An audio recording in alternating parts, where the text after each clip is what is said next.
Hello, how are you this evening? I hope you had a great day. I thank you for joining me in this live stream. I want to welcome you for today's session, and I wish that we'll continue together. I wish that we'll be able to move on together in this live stream. This is my sixth live stream. We've been looking at various topics that are related to history of architecture, and this is our sixth session. So in case you've not been able to check out our previous sessions, I want to invite you so that you check what we've done in our previous sessions so that you are able to connect even with our today's session. Therefore, I want to welcome you. I want to wish you a nice day this afternoon as we deliberate on matters that are related to industrial revolution and how industrial revolution impacted architecture at that particular time when industrial revolution was happening within the globe. Therefore, before we even begin, I want to welcome you. I want to invite you. If you are not a subscriber yet, kindly subscribe. Yeah, you can also help us share our content with other trainees from other institutions, even from our fellow classmates. So I wish to request that you can also share. You can also engage me through the live chat in this session. In case of any question, in case of any comment, I'll be able to respond as we move on. Therefore, having said that, I will share my screen with you so that you are able to follow on our today's topic. Just as I've said, indicated as we are beginning, that we'll be looking at industrial revolution and how industrial revolution impacted history of architecture and even the evolvement of architecture, like we've seen with the other classical architectural languages. Therefore, let me share my screen with you so that we move together.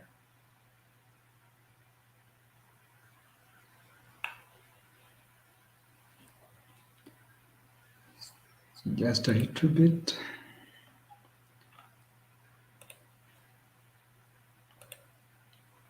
Sharing the screen in a minute.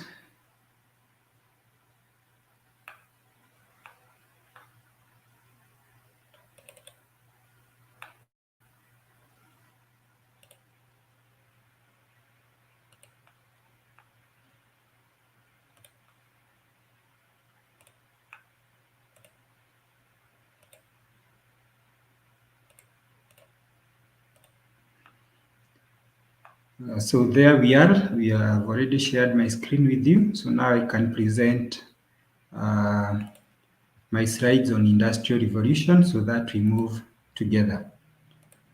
So just as I indicated, our topic today is industrial revolution. I welcome you so that we move together and discuss concepts that are related to this age of architecture and see how it impacted and the changes that it brought to architecture. So one thing we'll notice is that even from the introduction bit is that now architecture is evolving, and this is one uh, architectural language that impacted architecture in a very big way, and it brought a lot of changes with the way how people are conceiving architecture, especially when we compare this type of architecture with the previous ones, the Greek, the Roman, the Gothic, early Christian churches, the Renaissance, Baroque, all of them. So we will experience a revolution with the emergence of industries, and we'll see even a change in thinking, a change in conceiving designs at this particular time. Therefore, welcome, and let us begin with a few concepts, introductory concepts on how industrial revolution impacted architecture in general. So, in the Industrial Revolution brought changes of incredible magnitude in that, for example, steam power replaced hard work, mass production of goods, and mass production of good was made possible by factories. So, actually, when we talk of Industrial Revolution, we are basically talking of the emergence of industries and the works that we are being done within the industries, and how those type of work, those materials that were being produced in the factories were able to impact architecture in a whole. So, and therefore we are saying that industrial revolution brought magnitude, incredible magnitude of changes with the way architecture was being done, simply because of mass production of goods, and most of them replaced what was being done by hands, and this was possible because of the emergence of factories. Socially, the spread of education among masses brought an end to aristocracy. Uh, a new social class, that is merchant and industrialist, became rich from industrial activities, hence rising to level of aristocracy and forming a group of middle class, which was also powerful. So we are seeing the emergence of industries bringing a lot of vigor with the people who are in the lower cadre of the society, and now they are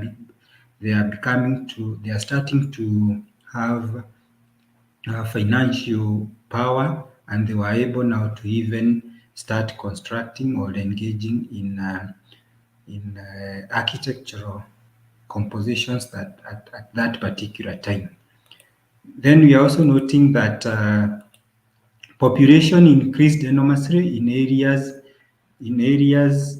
where the industries were located due to migration to these places. And we are saying that this brought about emergence of towns, and most of them are even existing up to date. So population increase is another uh, area that is brought, or that is impacted by the emergence of industries, because definitely people are required to work within the industries, and that brought about uh, towns began to sprang from where the industries were located. We're also saying that the new machinery was used to mechanically imitate ornaments evolved by craftsmen in previous ages, and also imitation in cheap materials of the appearance of expensive one. So the coming, or the introduction of industries at that particular time brought a lot of changes, and one of them is imitation of ornaments. The things that were done previously by craftsmen, like we talked of in classical times, we talked of things like Korans being cut from a single piece of stonework, use of stone cutting techniques to come up with elements and be able to construct at those classical ages. But now with the introduction of machinery, we are seeing that those elements of architecture, the various elements that are used in building, were able to be produced mechanically by machines, and actually, the machines were able even to imitate the appearance of the materials that were being produced by hands, and even they were able to produce materials that would look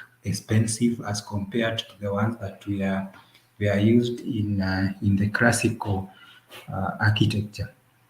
Then we are also saying that these imitations were cheap and easy to produce. Of course, when now the industries came, it was easy to produce a column. It was fast. It was cheap because of the technology, and this brought a lot of changes. As we'll see, it even reduced the time of construction, as we will see going forward. Then we are also noting that town planning became important due to industrial problems and large population densities, which gave rise to new building types, e.g., block of flats, railway stations, power stations, house of entertainment. So these are things that were brought by industrial revolution. Town planning became an important aspect due to the emergence of towns.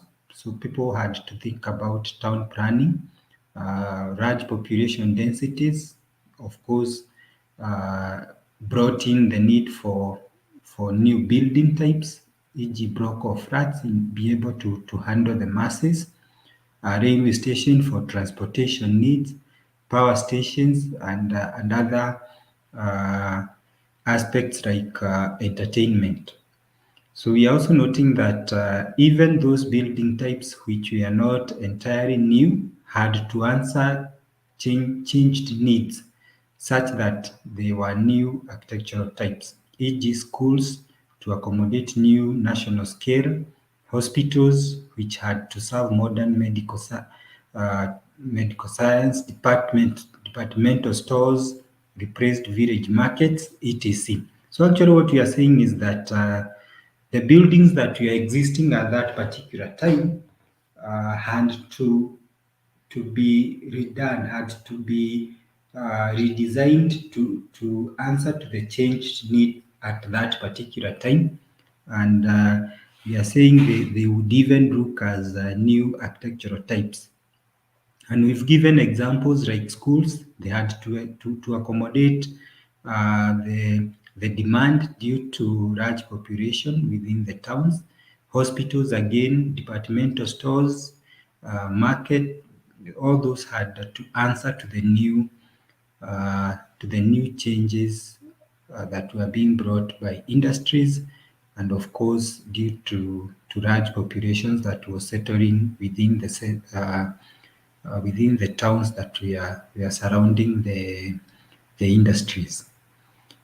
Then the other aspect that we are looking at this introductory bit is we are noting that the building industry and architecture was revolutionized by the range of new materials which came to existence and were also cheaply produced. So this is a revolution that was experienced at this particular time within the way buildings were being conceived, the way the building industry was looking at designs basing from what we saw from the Gothic, the Greek, the Roman, the Renaissance. So this time, the industry is being revolutionized by the range of new materials that were existing at this particular time, and people had to change their thinking in terms of to respond to the materials that were being produced within the industries. Then we're also saying that this included glass and reinforced concrete. We are also noting that some of these materials, e.g. steel formation, had been known earlier, but it began to be used structurally in this period. So in this period, this is when these materials are coming into play to be used extensively to come up with building in design work. We are also noting that some of the works which expressed these new forms, material freedom and experimentation included. So we will see a number of these works that we are discussing, especially within industrial revolution, so that we are able to understand, because it's easier when you look at a building that was done at this particular time, and you'll be able to appreciate the various factors that were being considered at that time, and how industrial revolution, how industries impacted on architecture. So one One of these buildings that we are talking about is the one building that is quite synonymous with Industrial Revolution. That is the Crest of Paris. Crest of Paris is a building that was done in Hyde Park by architect Joseph Paxton in 1851, and actually this building was done to house an exhibition to exhibit what was basically happening within the industries, the materials that were being produced at that particular time. So this building was done purely to house the exhibition of 1851. So we are saying that Crest of Paris was a cast iron and plate glass building originally erected in Hyde Park, London, England, to house the Great Exhibition of 1851. And this is a very good example of how Industrial Revolution impacted on architecture, because this building was purely done from cast iron and plate glass. And later on, we'll be seeing some expressions, some pictures of this building, and you'll be able to appreciate how Industrial Revolution brought changes in architecture. We are also noting that this was made in cast iron and glass. We've already alluded to that. It reflects the tradition of simplicity and regularity of architecture of the 1800s. So it's a building that was concept was derived from the concept of simplicity and regularity of architecture. We are also noting that it fully utilizes the principle of assembling and mass production. Assembling and mass production. So it basically means that the parts or the various components, elements that we are used to erect this building was produced within the industries. That is why we are talking of mass production, and then these parts were taken to the site for assembly. And it's worthwhile to note that it was built in 9 months and covered 18 acres. It was built in 9 months and covered 18 acres. So it was a very huge building, and it's important to note its magnitude, so that when we discuss how uh, industrial revolution brought a lot of changes, then it's important to note that previously it would have been very hard to conceive a building of this magnitude, but it was possible within the due to the revolution that was brought by industries. We're also noting that in design principle, it was Victorian, immediate past, but in aesthetic, it represented future, frank in expression, and modernistic architecture. So it's important to know that even those who designed, they were also looking at the future. So it was supposed to represent, to imitate, or to bring some aspects that were there from the past, but again, also focus on what was to come in the future. More than 14,000 exhibitors from around the world gathered in the Paris, which is actually 990,000 square feet, or actually 92,000 meters square in terms of floor area. And this is the space that was available for exhibition, displayed of the latest technologies that had developed during Industrial Revolution. And we can see 14,000 exhibitors is not a small number. So it's a building that was massive. It was a building that was huge, and it was able to accommodate its function when this exhibition took place. So we are also noting that the Great Exhibition building was 1851 feet, or actually 564 meters long, with an interior height of about 39 meters. Because of the recent innovation in cast-print glass method in 1848, which allowed for large sheets of cheap but strong glass, it was at the time the largest amount of glass ever seen in a building, and astonished visitors with its clear walls and ceilings that didn't require interior lighting. That's why it's called Crest of Paris. So it's a building that, just as I had alluded earlier, was conceived from steelworks and grass.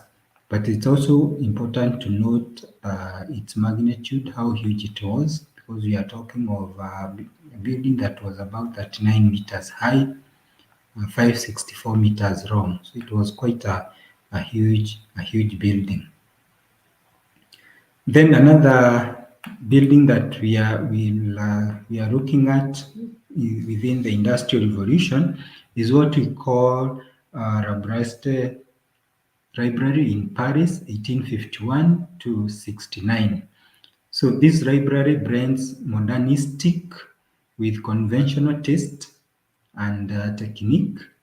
It also consists of multiple cast iron domes. Again, we are also noting that in it, bookshelves occupy 4 floors, all surmounted by a glass ceiling, which allows light to penetrate to all floors. Again, we've seen that concept with Crest of Paris. And we're also noting that extraordinary lightness of structure was achieved. And that is another characteristic that would say was very visible within the buildings that were conceived at this particular time and the Industrial Revolution, because we are talking of lightness of structure. Because the heavy building materials like stones were not used within Industrial Revolution, because what was really utilized is talking of cast iron, talking of steel, grass work, and then of course the building that we are very light in terms of their structure. Then another building that would talk about within the Industrial Revolution is what we call the Iron Bridge, 1779, designed by Abraham Darby. And we are saying that this exemplified the tension of new challenge. Its significance is that it was one of the first bridges built from cold blast iron and was as a result of the demand by the new industry.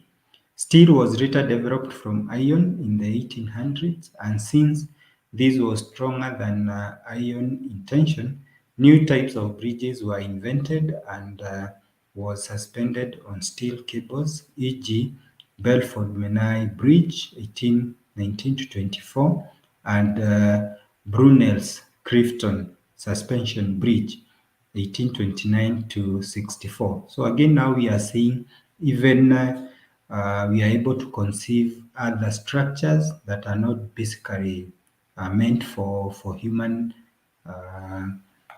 habitation. Like bridges are meant to assist even in transportation, and we are seeing how now Industrial Revolution is enabling architecture and civil works to really be done comfortably and to aid even the activity of human being. Another building that we'll look at is what is popularly known as the Eiffel Towers. And Eiffel Towers was designed by Gustav Eiffel for the Paris exhibition of 1889. And actually the name of the tower is basically derived from the designer, that is Gustav Eiffel. And we'll see how also this building was conceived. The building stands even to date, and we'll see how Industrial Revolution impacted on architecture and how possible it was to come up with a building of this magnitude. So we are saying Eiffel Towers is basically made entirely from wrought steel. Again, expressed the limitless possibilities availed by steel.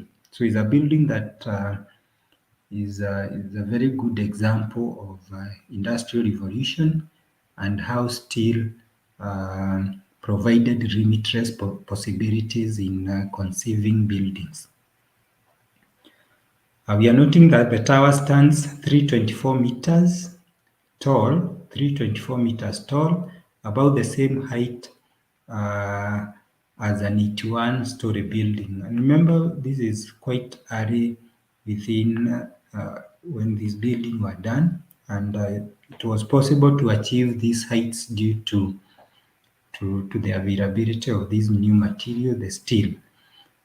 During its construction, the Eiffel Towers surpassed the Washington Monument to assume the title of the tallest man-made structure in the world, a title it held for 41 years until the Chesra Building in New York City was built in 1930. So you can see the difference in years from 1930 to viewed rest 41 years. That takes you around 1890. That's when these designs were being done, and it was possible to achieve these heights due to the availability of new materials that was easy to prefabricate within the industries and assemble them on the site. Again, we are noting that, however, due to the addition in 1957 of the antenna at top the Eiffel Towers, it is now taller than Chesra Building. So I think they just wanted to maintain the title of the tallest building, and when it was overtook by Chesra Building, then they had to redo the tower and to ensure that it's taller than Chesra Building. So the tower has 3 levels for visitors. That is, the Eiffel Tower has 3 levels for visitors, and ticket can be purchased to ascend either by stairs or lift to the first and second level. So the first and second level is accessible via stairs or lift. Then we are also noting that the walk from the ground level to the first level is over 300 steps. It is the walk from the first to the second, as it is the walk from the first to the second level. So you can see it's a tall building. Then we are noting that the third and the highest level is accessible only by elevators. Both the first and the second level features restaurant. So it's good to note the way the levels are being accessed and how the building was designed at that particular time. It's also good to note that both the first and the second level features restaurants. Then, as a summary, we are saying that cast iron and wrought iron combined with traditional masonry technique, including various forms of the architecture, provided the standard conventional system for the 19th century architecture. So it's very important to note how the materials were being combined as time went by, talking of cast iron, wrought iron, traditional masonry, and of course grass. We cannot leave grass behind, how they came into together to form a constructional system of the 19th century architecture. So this is what we are referring to as Crest of Paris. So we'll see a series of a series of pictures that will help us to understand, will help us to appreciate how Crest of Paris was done. And this is actually an exterior view of Crest of Paris, and you can see how wrought cast iron was employed to come up with this building. We've said it was done for the exhibition of 1851. You can see that the combination of the grass and steelwork. So this is what we are referring to as Eiffel Towers. A building that was designed by Gustav Eiffel, and we've noted how the building is accessed from the first level to the second level, which we've said they were housing the hotel, and then we have the third level. And we are saying the first level and the second level can be accessed via lift and stairs, but the third level is only accessed via an elevator. So this is Eiffel Towers. It's quite it's an iconic building in Paris. So this again another expression of the Crest of Paris.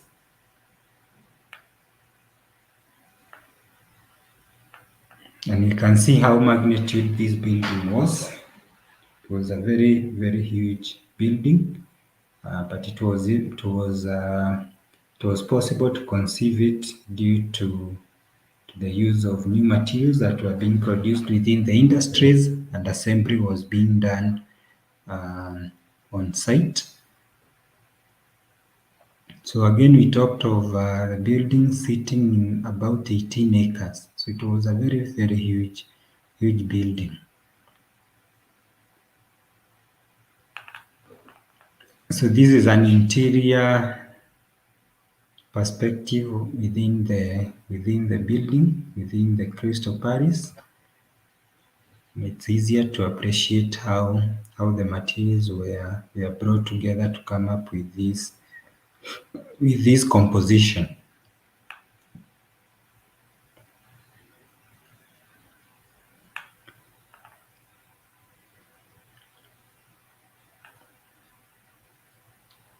These are just series of pictures demonstrating. Actually, this is the real now exhibition where people came into the building and they were able to appreciate the revolution that was being brought by the industries at that particular time.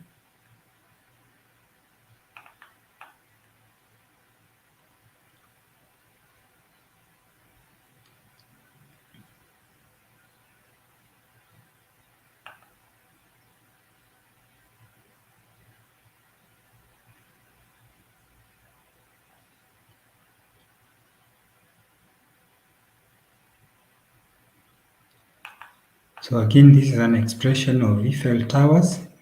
We are able to appreciate and see how the tower was conceived. We are able to see the first and the second level, and of course the third level.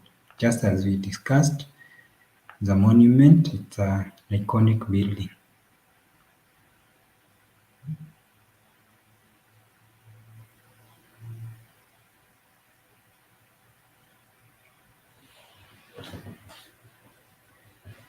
Then from there we will move on and look at various movements that were done, or various movements that were established within this time, within the Industrial Revolution, because of the various architects that were there at that particular time. And remember, we are moving from classical to now totally different.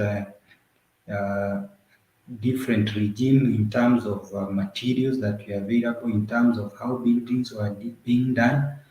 We still had people who were not really comfortable with the production of or limitation of materials from the industries. and now they are being utilized to come up with designs, with buildings. So there are people who are not really proponent of industrial revolution, and due to this, there were quite a number of movements that cropped up as a reaction to industrial revolution, and they were trying to counteract whatever was coming from the industry, and they wanted to craft their own way, their own type of architecture that would continue or would propagate whatever they believed in. And one of those movement is what we call the Art Nouveau. And we'll see the concept that they were propagating and the concepts they were advocating that should be maintained irrespective of whatever is happening. And they were actually uh,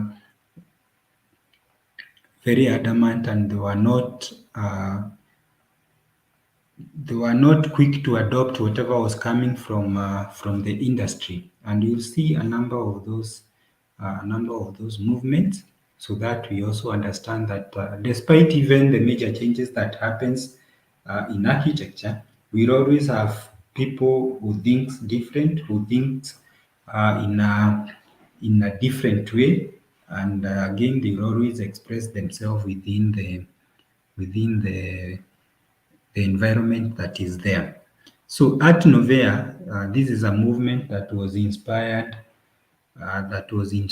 by the works of William Morris and John Ruskin, and was based in Europe. So basically, what you are saying is that William Morris and John Ruskin were the proponent of this movement, and we are saying it was a reaction to classicism and new materials.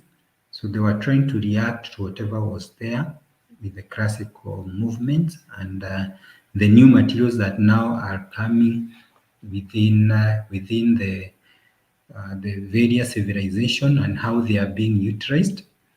We are also noting that the movement was led by Henry van de Velde in Belgium and was a conscious attempt to produce a style that owed nothing to the past. So for them, they want to conceive to conceive to conceive a style of architecture that had nothing to do with the past, had nothing to do with the classical eras, had nothing to do with the new regime, with the new materials that are coming from the industries. Then we are saying that it quickly spread to France, Australia, and Germany, but we are also noting that it never got further, however, than the invention of a new kind of ornament, and just consisted of an expressive and forceful use of flowing curves, curved lines, generally based on platform, and striking contrast in the rigid geometrical forms of conventional architectural decoration. So we are saying that this movement did not go very far, simply because uh, people are not able to adopt or to identify themselves with whatever the proponent of this movement were propagating, or they were cultivating for, because you are saying for them they wanted to conceive something that had totally nothing to do with the past and what was happening within the industrial revolution. And I think this was a major reason why it was not able to really see the light of the day, uh, simply because they were not able to counteract whatever was coming from the industry. And for them, we are saying they were interested, or they wanted to conceive an architectural language that would employ what we are calling forceful use of flowing curved lines. And we'll see with some of the works that we are done at this particular by this particular architect. We are talking of expressive and forceful use of flowing curved lines, generally based on platforms, A striking contrast in the rigid geometrical forms of conventional architectural decorations. So we'll see how the flowing curves were being proposed within this movement.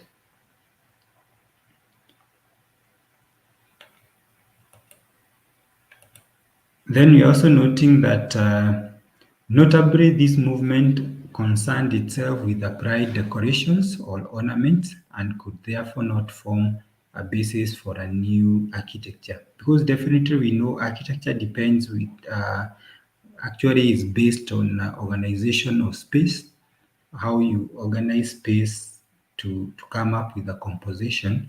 But for them, they were not concerned with that. Whatever they wanted is to bring or they were concerned with applied decorations and ornaments, or how the facades and the form would finally look like.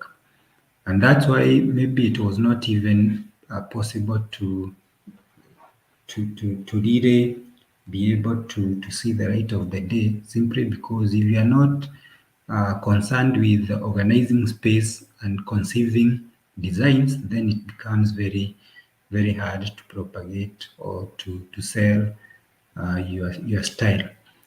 The most notable contribution was the introduction of a fresh thought of a different kind into the academic style of the 19th century architecture. It prepared the ground for the new freedom in expression and outlook, because for them, they are looking at architecture in a very different perspective. We are also noting that among the forces that brought the remarkable compression of the art and technology towards the end of 19th century into what became known as the Art Nouveau was the prevailing notion of aestheticism and industrialization. So in short, you are saying that this movement really didn't have much basis in architecture, and that it was not able. That's why it was not able to respond and to be adopted in many regions. We're also noting that as the road-bearing wall gave way to skeleton construction in the course of the century, and as the metal technology provided more slender forms to enclose space, decorative arts, painting, and sculpture became intimately united than they had been since ancient times, when they were conceived differently. Again, we are seeing an advancement with, we are talking of the road-bearing walls gave way to skeleton construction due to metal technology and the like.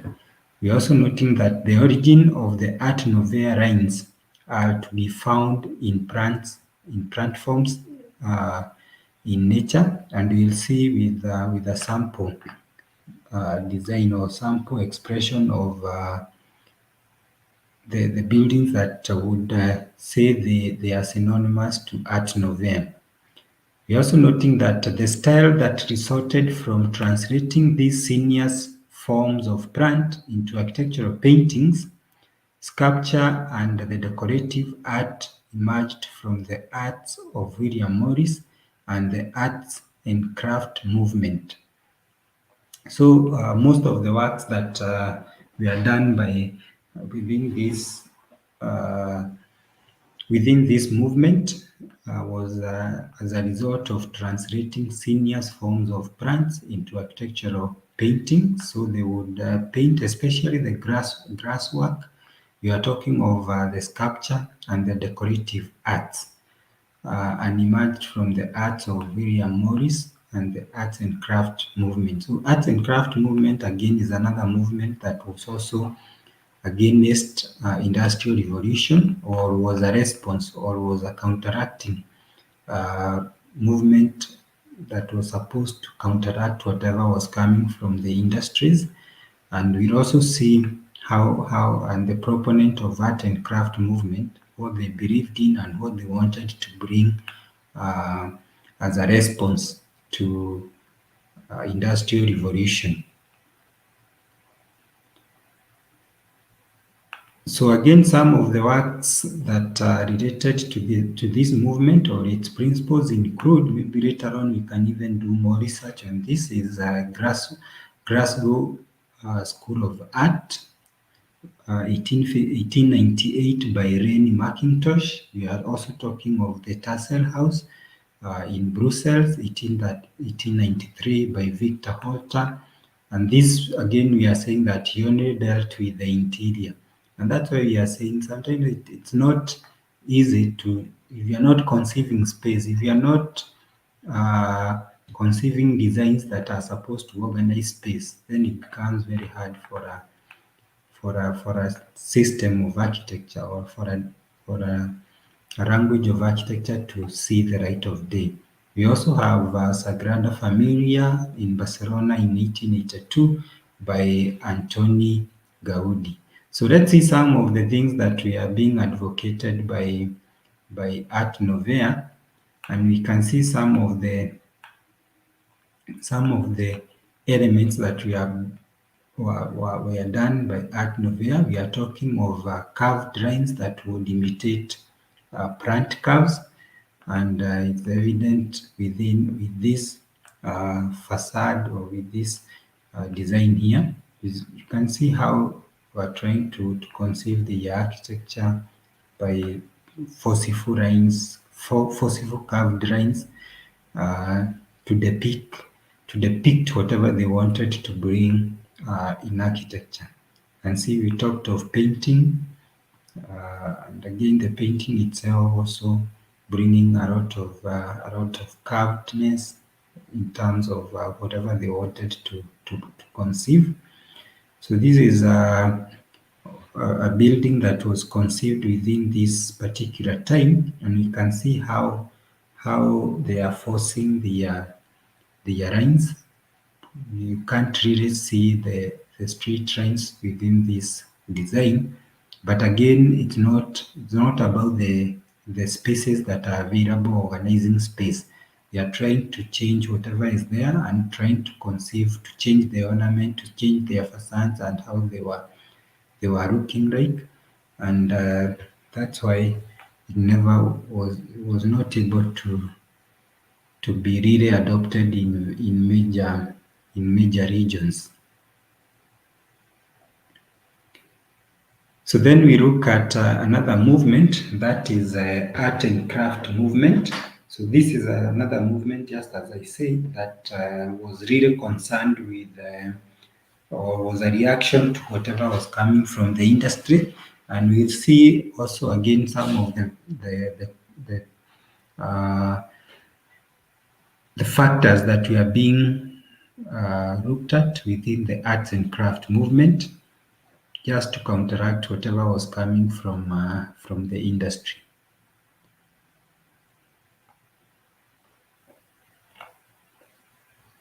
So we are saying that the main developer of art and craft style was William Morris. Again, we're seeing him within the same movement. But we are saying that although the term art and craft was not coined until 1887, when it was first used by T.J. Coben and T.J. Coben Sanderson. We're also noting that Morris' idea was influenced by the Pre-Raphaelite Brotherhood, of which he had been a part, and from his reading of Ruskin's. We talked of John Ruskin, and we also talked of William Morris, and you're saying that most of the William Morris works were being influenced by whatever he was studying or reading from the works of Ruskin. During 1861, Morris and some of his friends initiated a company, Morris, Marshall and Faulkner and Company, which as supervised by the partners, designed and made decorative objects for for homes, including wallpaper, textile, furniture, and stained glass. Later, it was reformed as Morris and Company. So this is another some of the things that they were concerned with within the arts and craft movement. And again, here we are also seeing they are not interested in organizing space or doing designs as for architectural components or for architectural. They were not interested in the architectural designs because they are concerning themselves with what we are calling the decorative objects for homes, e.g., the wallpaper, textile, furniture, stained glass, uh, and that's why again also art and craft was not a movement that was able to impact on how designs were being conceived at this particular time. Because for them, we are seeing materials that are coming from the industry, and then for them now they are trying to say that these materials we are bringing from the industries are not supposed to be there. We are supposed to adopt materials that are natural, wallpapers that are done by hands, textile, furnitures, stained glass. So they were trying to counteract whatever was coming from the industry. But of course, the industry were they were not able to counteract completely because whatever was coming from the industries was quite huge and it overwhelmed them, and that's why even these movements we are not able to see or to be adopted in many regions. Again, we are saying that the arts and crafts style started as a search for aesthetic design uh, and decoration, and a reaction against the styles that were developed by machine production. The arts and crafts style started as a search for aesthetic design and decoration, and a reaction against the styles that were developed by machine production. So we've already seen that. We are saying that it was a movement that was meant to react to whatever was coming from the industries.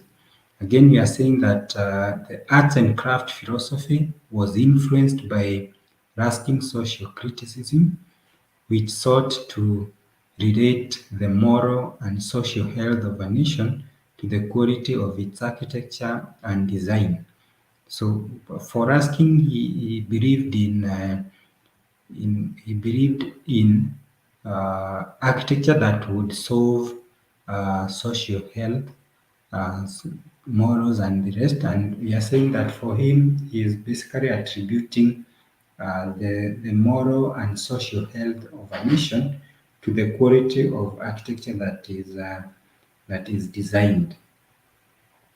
And to some extent, this is true because if you live in a house that you really are not comfortable, or you really do not feel comfortable living in it, then definitely socially, morally, psychologically, it also affects you.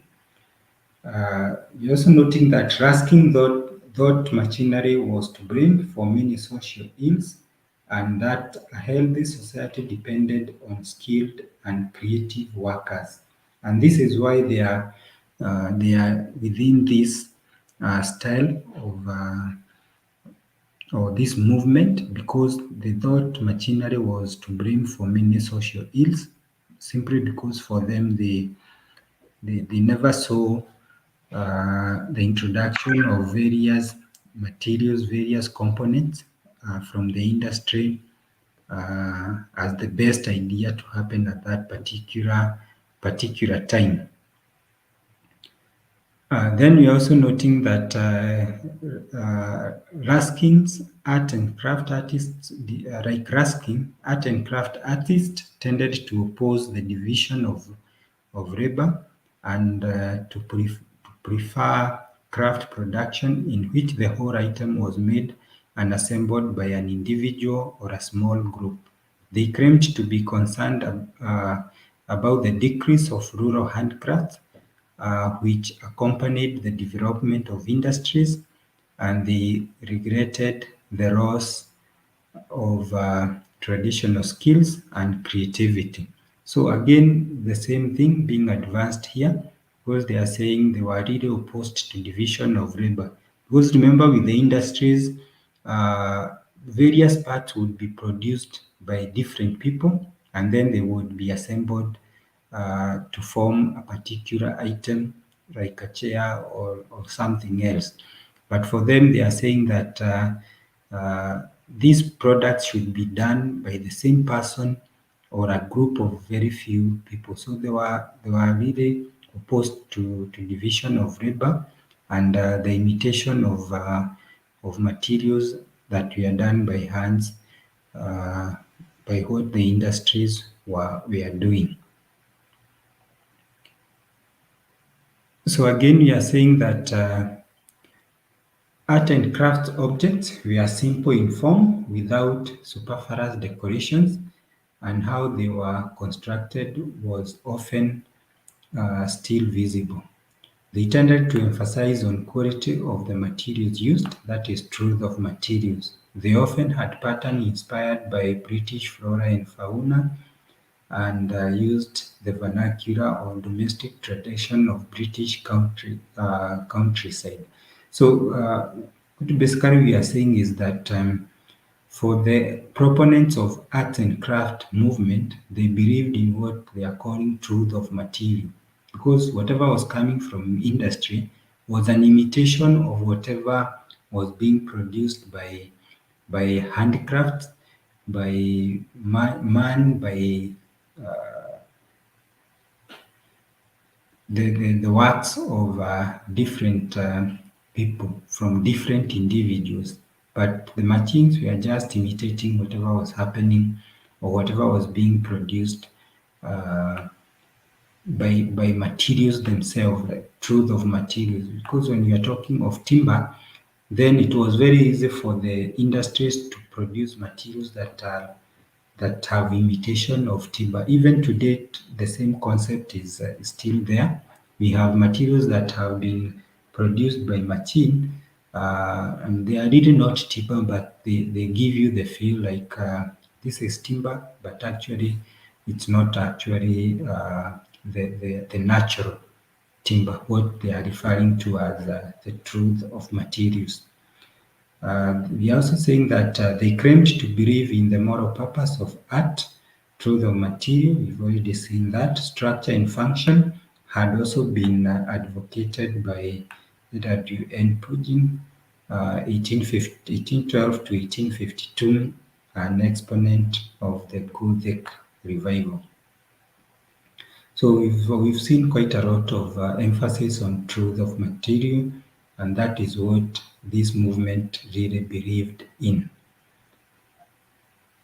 Then we are saying that the arts and craft style was partly a reaction against the style of many of the items shown in Great Exhibition of 1851, which were ornate, artificial, and ignored the qualities of the materials used. So this is another aspect of art and craft. It's a reaction against the style that was, or the items that were being displayed within the Great Exhibition of 1851 that was done in Crest of Paris. Then we're also saying that the art historian Nicolaus Pesner had said that exhibit in the Great Exhibition showed ignorance of the basic need in creating patterns, the integrity of the surface, and vulgarity in details. Jones, for example, declared that ornament must be secondary to the thing decorated, that there must be fitness in the ornament to the thing uh, being ornamented, and that wallpapers and carpet must not have any pattern suggestive of anything but a level or plain. So all these people are just reacting to whatever was coming from the industry, and they are stressing the importance of maintaining materials in their natural form and using them the way they were supposed to be seen or to be utilized in their natural form.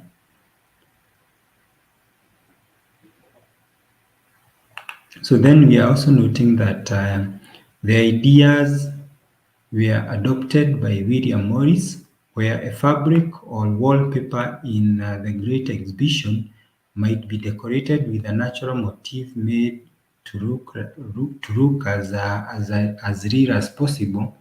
Morris and Company wallpaper would use a flat and a simplified natural motif. So it's the same concept they are bringing in, trying to compete with whatever that was coming from the industry. We're also saying that in order to express the beauty of craft, some products were deliberately left slightly unfinished, resulting in a certain rustic and robust effect. So again, we are seeing deliberate measures to ensure that the truth of material is demonstrated in every possible way, because they are saying that some of these crafts products were deliberately left slightly unfinished, resulting in a certain rustic and robust effect. But the aim was just to bring out the aspect of or the concept of truth of material. Then we're also noting that William Morris struggled to restore the spirit of the craftsmanship in the face of the advancing power of machine. Though these effects were relatively weak against the force of the machine effect, the movement is significant because it aimed at restoring human emotion to the built environment. So, in general, what you're saying is that even though William Morris struggled to restore that spirit of hand craftsmanship, because the force that was being exerted by the industries and the production of materials by machinery, it was quite huge. They were not able to counteract it, but it was worthwhile to note that their efforts were able to bring significant expression or significant restoring of human emotion within the built environment, because there are still people who really also advocated for the same and went for the utility items and employed them or used them in their building. So it is still helped to bring back the human emotion within the built environment. So then it's also worthwhile to note that there was some disagreement as to whether machines should be rejected completely, and opinion changed. Morris was not entirely consistent. He thought production by machine was altogether an evil, but when he could find manufacturers willing to work to his own exacting standards, he would use them to make his designs. He said that in a true society where neither luxuries nor cheap trash were made, machine could be improved and used to reduce the hours of labor. So again, as time went by, as we even had noted earlier, technology, architecture is dynamic, and then you can see they are slowly adopting, trying to to to make a blend between the machine and whatever was being produced by hands. Again, we are noting that by the end of the 19th century, art and crafts ideas had influenced architecture, painting, sculpture, graphics, illustrations, bookmaking, and photography, domestic designs, and the decorative arts, including furniture, woodwork, stained glass, leatherwork, embroidery, jewelry, metalwork, enameling, and ceramic. And these are the areas that art and craft movement sought to address. And that's why they were not even able to impact a lot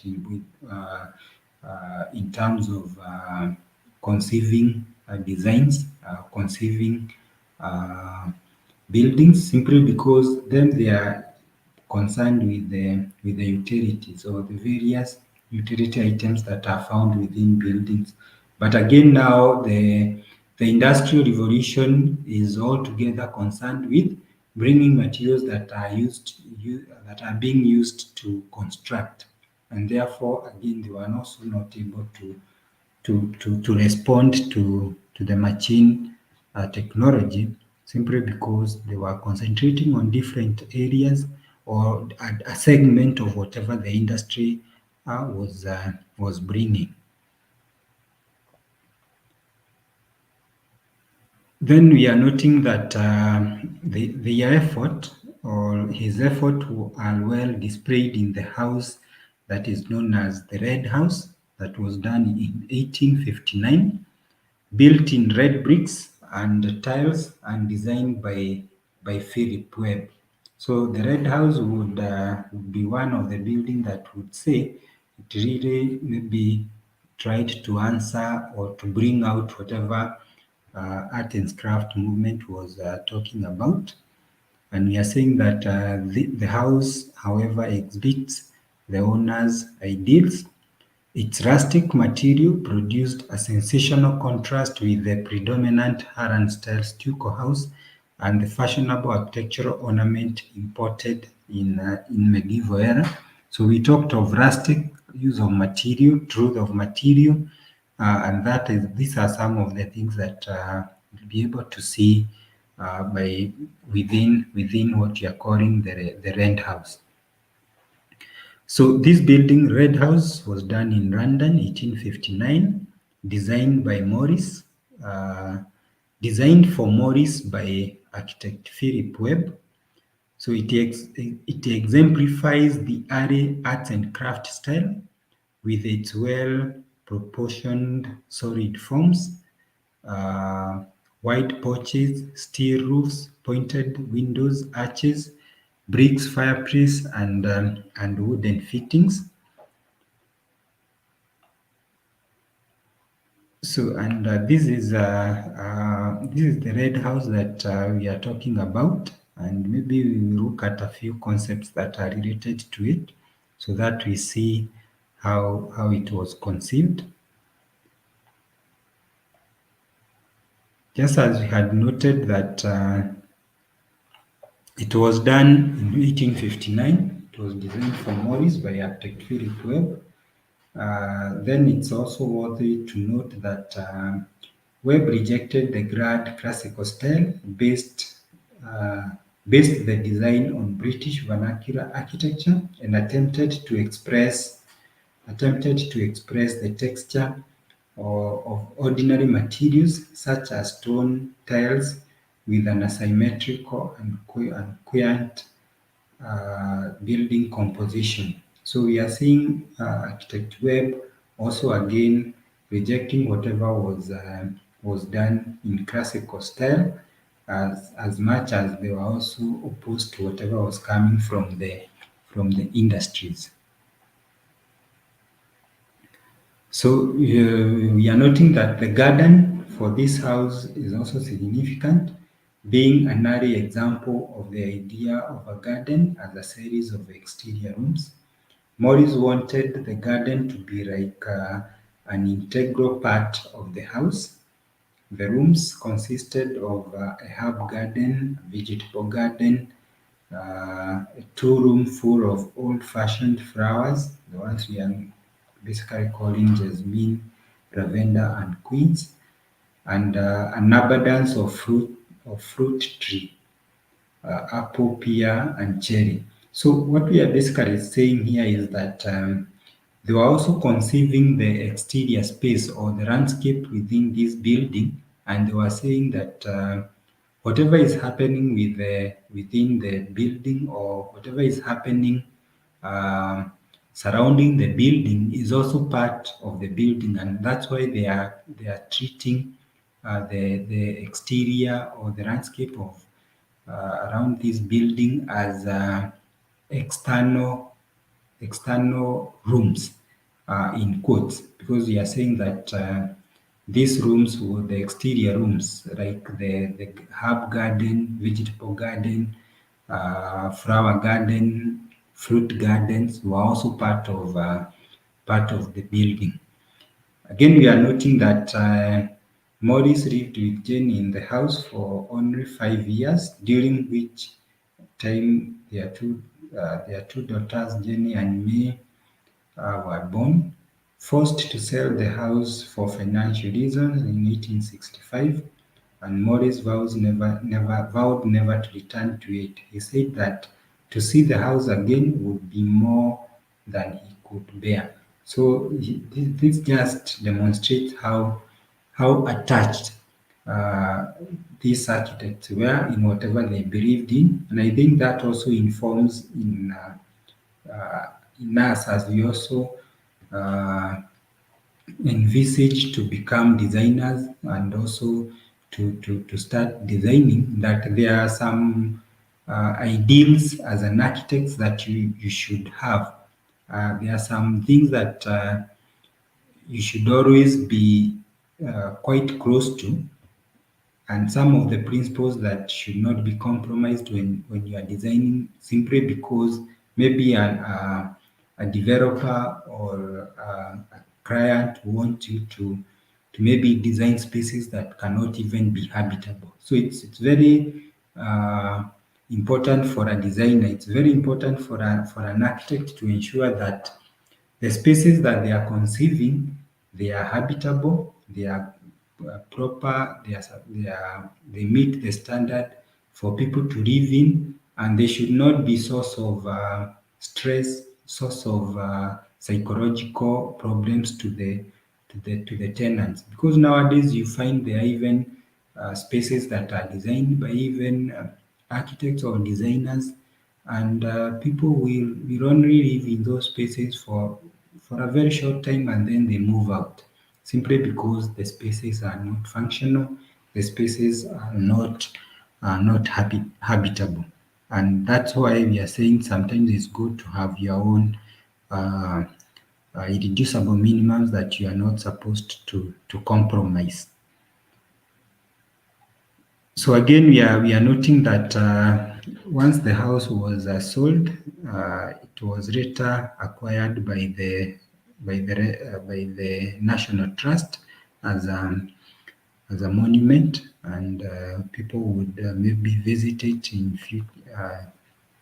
to just see what was happening at that particular time and what it stood for at that particular time. So just as I had alluded earlier, this is the red house that we are talking about. We can see how brickwork is coming out, truth of material. There is not a lot of imitation in it, and that's why it's one of the buildings that is depicted to represent the industrial, not to represent the arts and craft movement.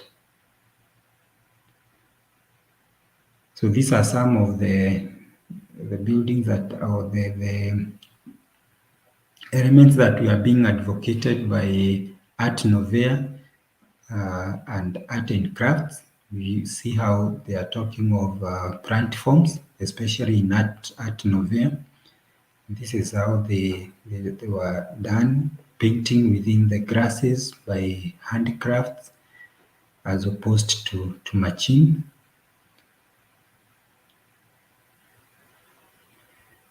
So you can see how plant forms are being employed, and this was basically, especially by the Art Nouveau. They were the ones that were quite attached to the plant form, the way the curved lines flow as plants are, Maybe that's why they were not able to see the light of the day, or the styles were not able to be adopted by many people in different regions. So these are just examples of some of the works that we had done at that particular time.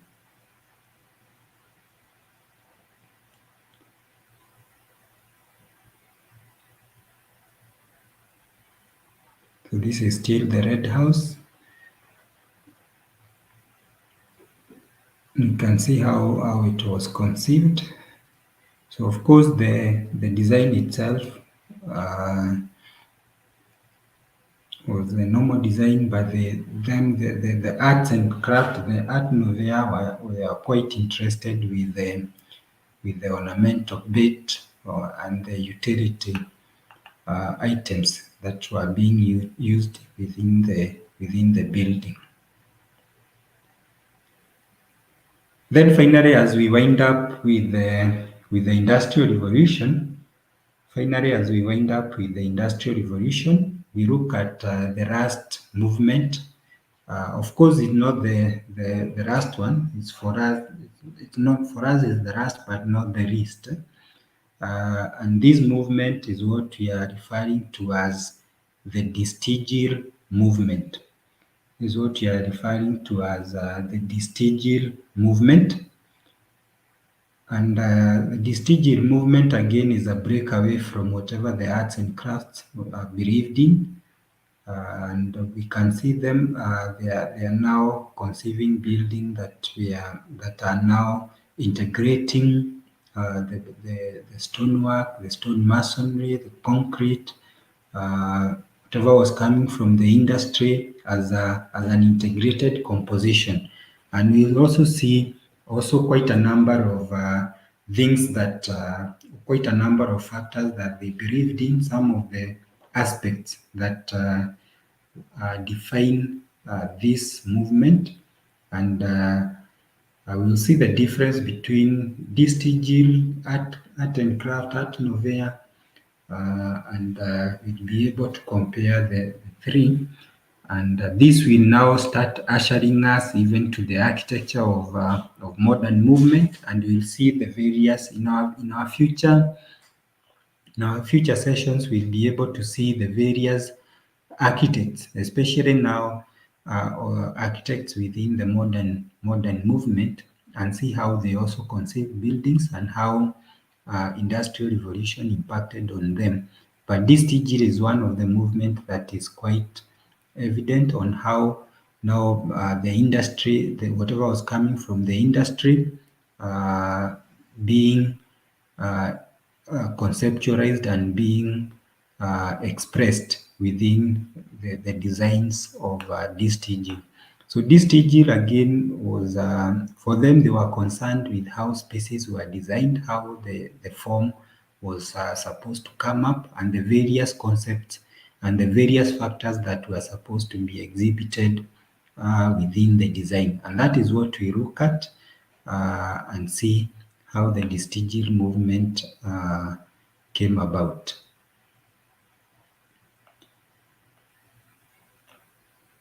So one of the things that we would note with this movement is that the movement arose in 1917 and lasted for about less than 15 years. 1917 lasted for less than 15 years. It was centered on the works of Piet Mondrian, a painter. Van Doesburg was also a painter, and Gerrit Rietveld, a cabinet maker and an architect. So again, these are another three persons who were proponents of this TG. And we are saying one of them is Piet Mondrian, Van Doesburg, and Gerrit Rietveld. We are saying also that the movement aimed at attaining a new balance between the individual and the universal, and for the liberation of the arts from the constraints of tradition and individuality. So again, now we are seeing it's like a response to whatever the art nouveau, art and craft believed in, because they are saying that this movement aimed at attaining a new balance between individual and the universal.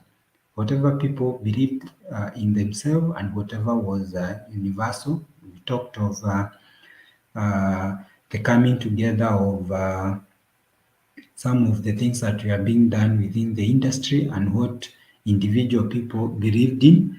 And we're also saying that it was meant to bring liberation of art from the constraints of tradition and individuality. We are also noting that they seek to define a universal language of form. So for them, form is very important. For them, the way spaces are being conceived, the way form is coming out was very key for this movement. Then we are also noting that this Stigil proposed ultimate simplicity and abstraction, both in architecture and painting, by using only straight, horizontal, and vertical lines and rectangular forms. So again, now we can see it's totally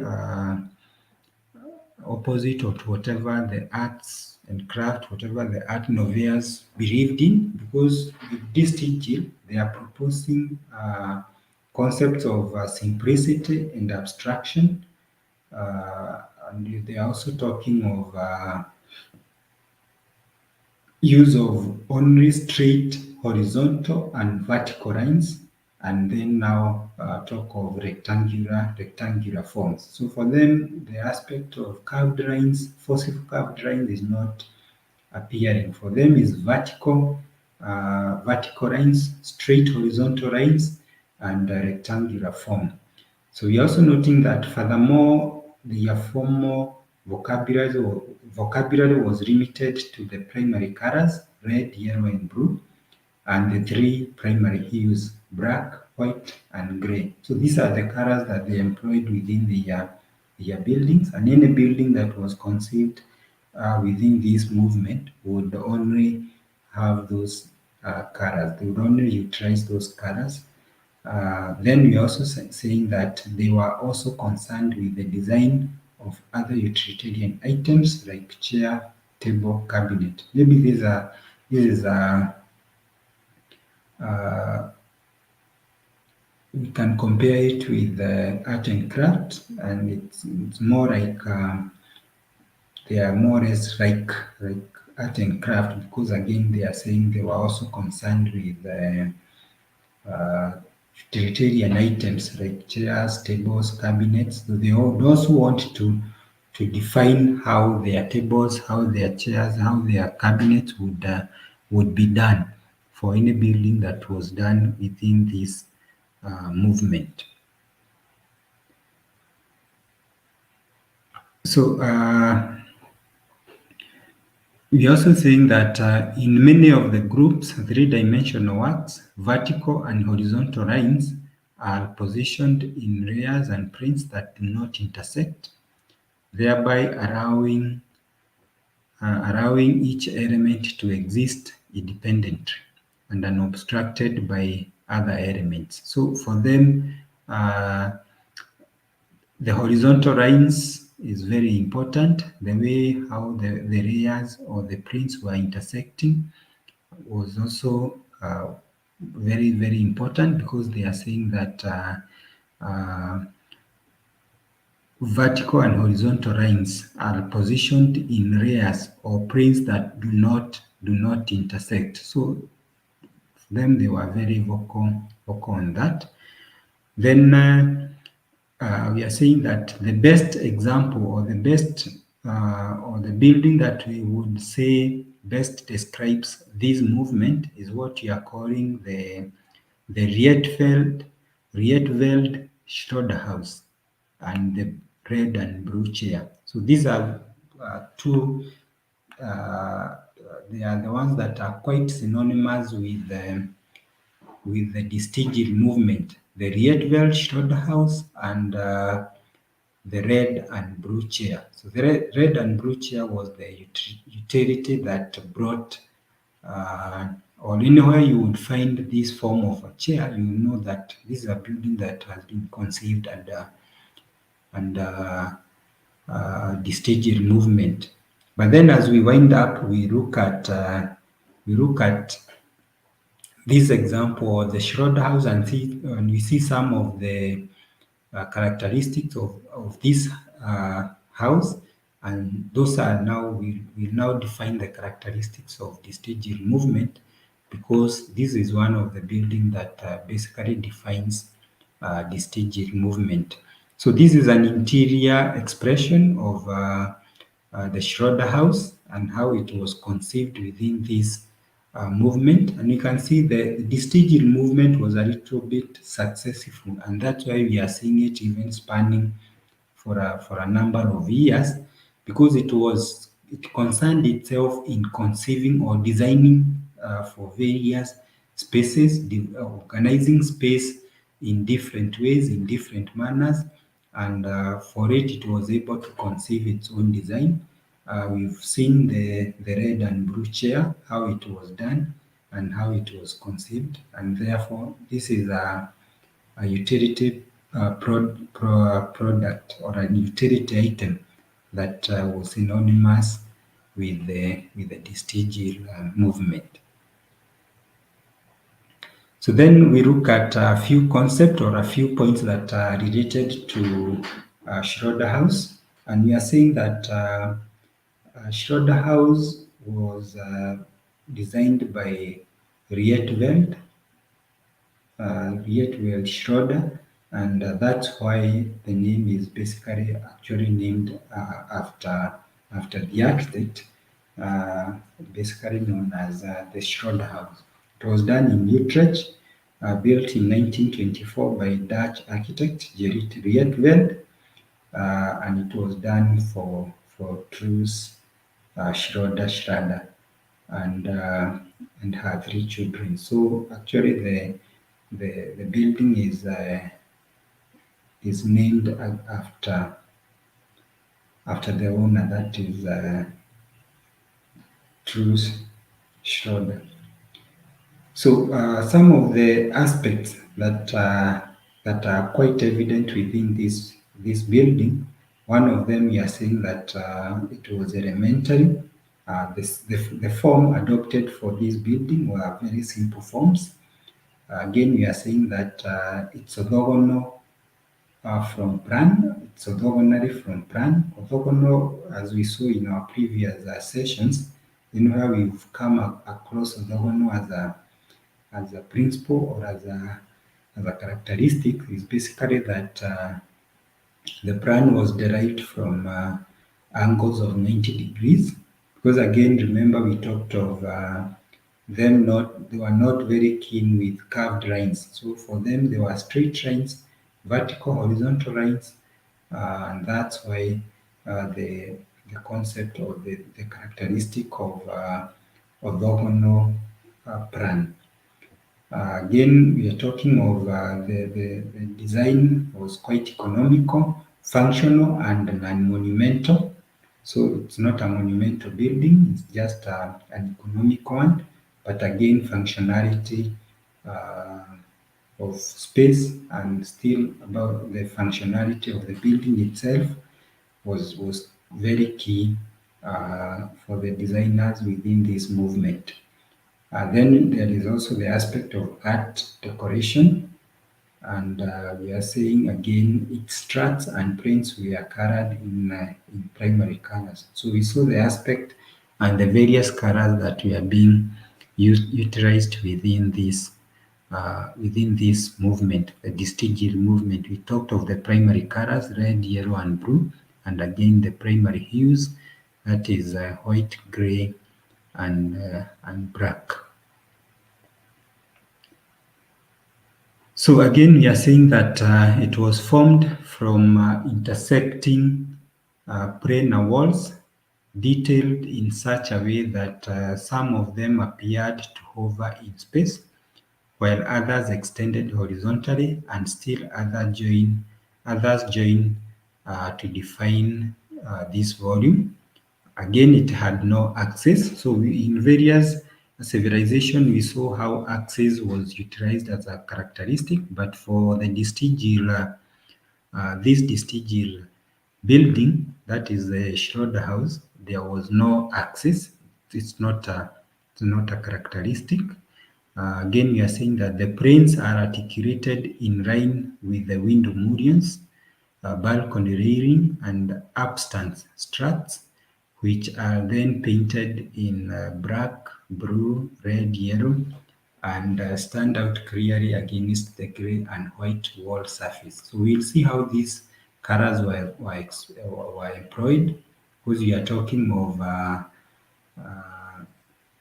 the balcony railings, the upstand struts, which were painted in black, blue, red, and yellow, but the wording was done purely was painted grey and white. That's how the wordings were done, or the exterior walls. Again, we are noting that voids and volume are integrated in a composition as active constituents. So anywhere we have void or spaces, they were integrated as active constituents. Upstairs, it consisted of a free plan. So when you talk of a free plan, we are basically talking of a floor plan that is derived of the partitions, and once in a while the partitions would maybe be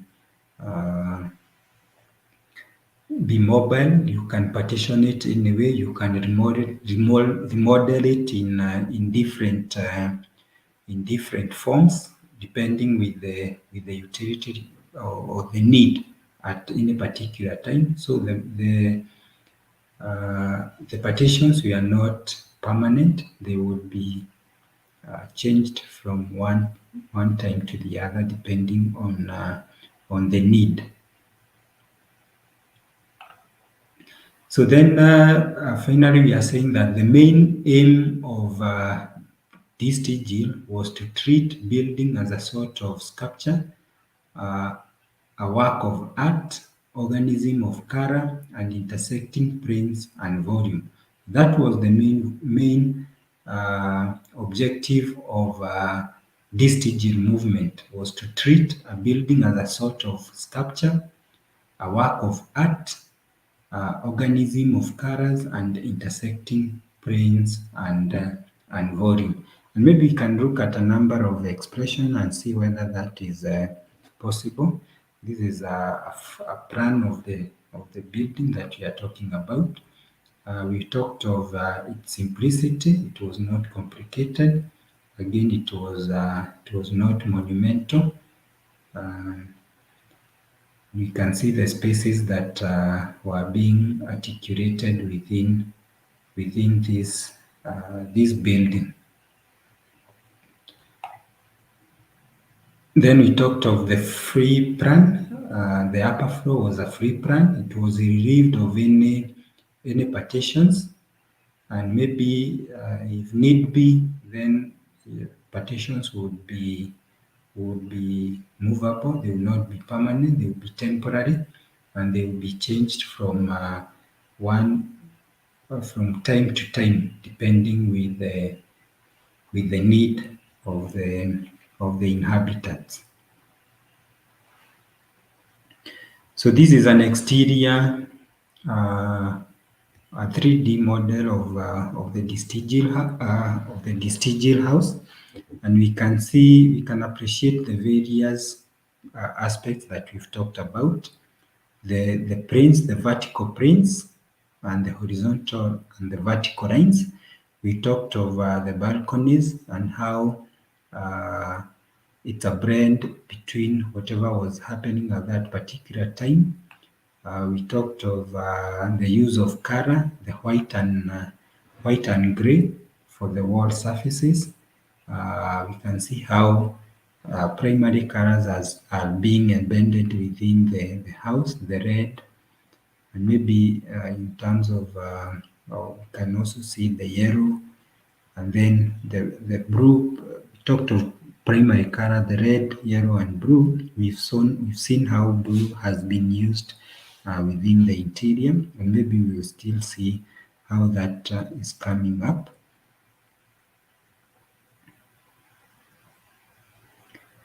So you can see this is still another exterior, and we can see how the building was conceived.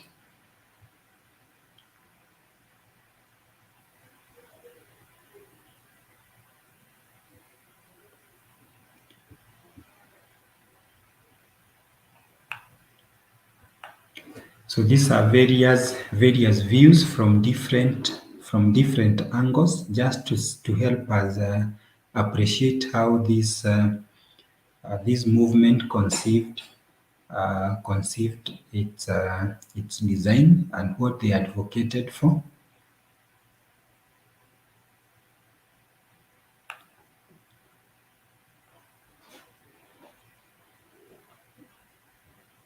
Maybe we can also look at a number of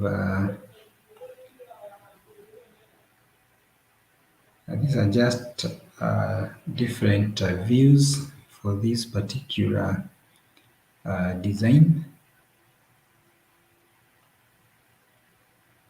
Maybe we can just try to have a feel of how the interior of the building looked like. And you can see how it was conceived, the use of color, the gray, the primary hues, and the red and blue and yellow as the primary colors. Black, you can see how it was integrated, especially with the interiors, the use of glass, and this typically defines this digital movement. And therefore, this brings us to the end of our session today. We were looking at the Industrial Revolution. Actually, we looked at the various the impact of Industrial Revolution in architecture. We also looked at how people tried to counteract whatever was coming from the industry through the Art Nouveau and the art and craft. And we've also seen how this digital movement tried to blend whatever was coming from the industry, whatever was being advocated by individual people, and they would bring it into a composition of this nature.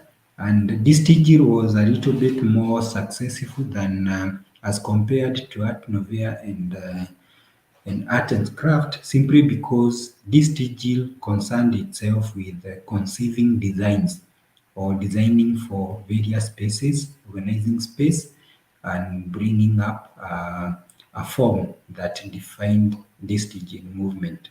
Therefore, with that, I wish to thank you for staying tuned, for staying with me in this presentation. It's really a very important topic within the history of architecture, because now it connects us between the classical architecture and the architecture of modern movement.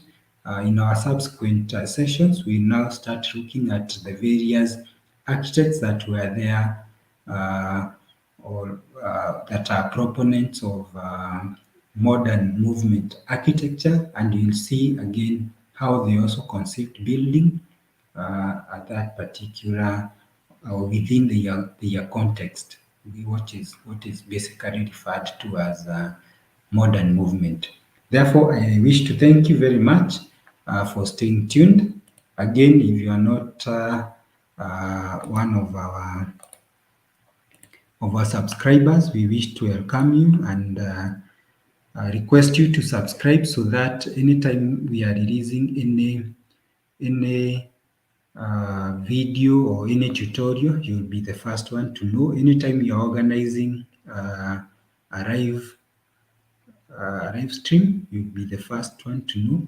You can also share our content, like whatever we have posted, our videos, and of course tell us what you would wish us to implement on, or where you would want us to improve on, with the various areas that we've already covered. Otherwise, I wish you all the best. I wish you a good night, and may God bless you for staying tuned. Thank you. God bless you.